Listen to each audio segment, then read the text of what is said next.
Salutations, je suis le docteur Salience. Mais auparavant, mon nom d'esclave, c'était Cordelia Chase.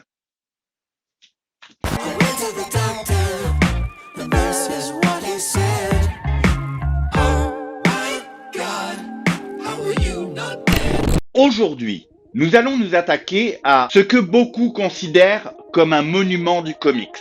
Aujourd'hui, nous allons parler d'Ultimate Spider-Man. Ultimate Spider-Man est une série qui a débuté en l'an 2000. Comme l'indique très clairement le mauvais goût vestimentaire de tous les protagonistes de cette histoire.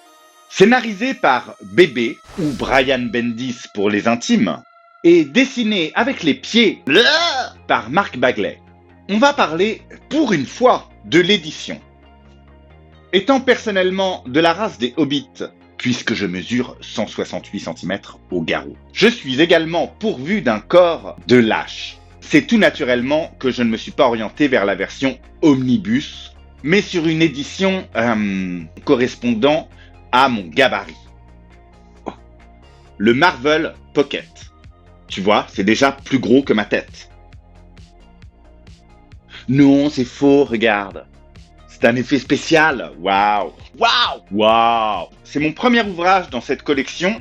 Et en vrai, c'est pas mal du tout. C'est souple, c'est pratique, c'est transportable dans les transports en commun. Si, contrairement à moi, tu n'habites pas en race campagne et donc dénué de tout transport en commun. C'est vraiment pas cher, 9,99€ pour 13 numéros. Ça sent bon la colle, l'encre et le papier mat.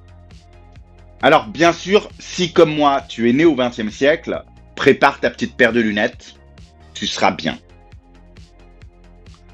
Si j'avais eu des enfants, je leur aurais expliqué que ces personnes sont Tante May et Oncle Ben.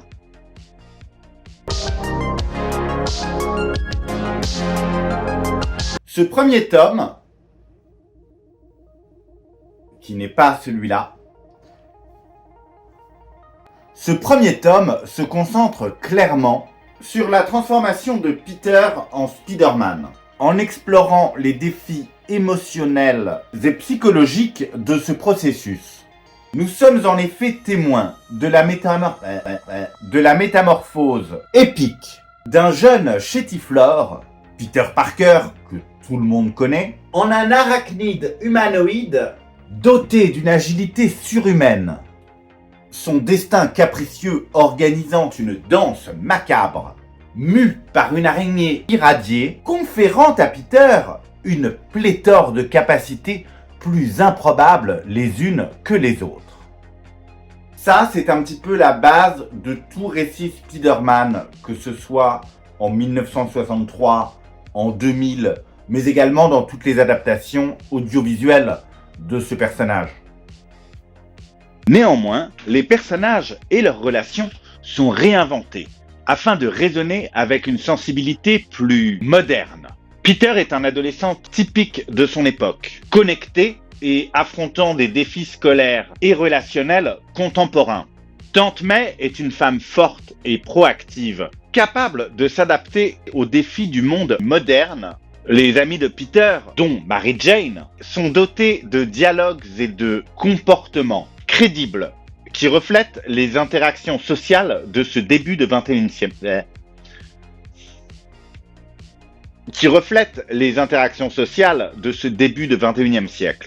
Ce qui rend leur relation plus authentique. L'intégration des sciences et des technologies modernes rendent l'histoire un brin plus plausible. Le cadre new-yorkais est également modernisé, reflétant ainsi les réalités urbaines de l'époque. Le style narratif est bien évidemment également actualisé. Les dialogues de Bendis sont vivants, réalistes et empreints d'un humour bien plus actuel que ne pouvait l'être. Les personnages parlent comme le feraient les jeunes d'aujourd'hui. Enfin, non, pas tout à fait. Les personnages parlent comme le feraient les jeunes d'il y a 20 ans. Mais TKT, ça passe crème frère.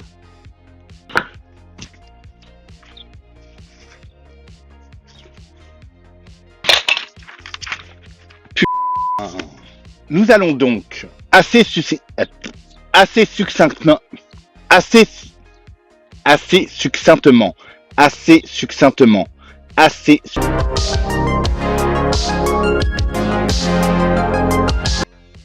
Nous allons donc parler des dessins de cet ouvrage. En un mot, commençant. Marc Bagley, est-ce que tu as déjà vu un être humain? Parce que un visage, ça ne ressemble pas à ça. Ça, c'est une racine de gingembre. Mary Jane, c'est quoi? Qu'est-ce qui se passe? Pourquoi est-ce qu'on dirait dog pool? Un tibia, c'est pas mou. Un tibia, ça fait pas wouh! Établissement à fuir. 2 étoiles. Est-ce que c'est un nez ou un doigt de pied biscornu? Les seuls moments où les dessins sont corrects, c'est quand il n'y a pas d'humain sur la planche. Par exemple, Spider-Man en costume complet, c'est vraiment un délice. Il est hyper dynamique, aérien, effilé, profilé, tout ce que vous voulez. Vraiment, c'est un très bon Spider-Man. Par contre, dès qu'il y a un visage, c'est une catastrophe, quoi. What's that? Brother, Ooh, baby, do you know that's where brother, heaven is a place on earth?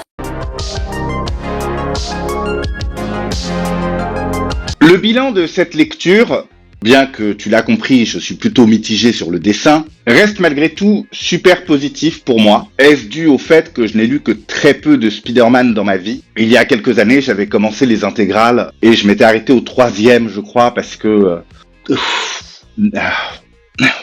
Non. Je vais lire le tome 2, ce qui tombe bien parce que je l'avais acheté en même temps. Ça fera une petite collection comme ça, fort sympatoche. On verra à la fin du 2 si je me positionne sur le 3 qui parle de Venom. Donc j'avoue, ça m'intéresse déjà un petit peu.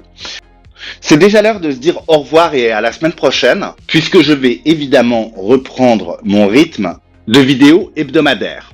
Petit jeu classique, as-tu trouvé d'où venait mon nom d'esclave de cette semaine? Pour rappel, Cordelia Chase. N'oublie pas d'aimer cette vidéo, de la partager avec ta famille et tes amis qui ne lisent pas de comics en fait. Fais-moi plaisir et abonne-toi afin qu'on dépasse les 300 abonnés, imagine. Waouh! Allez, bisous. Du coup, est-ce que tu as envie de me connaître ou pas? Est-ce que tu as envie de me connaître ou pas, du coup?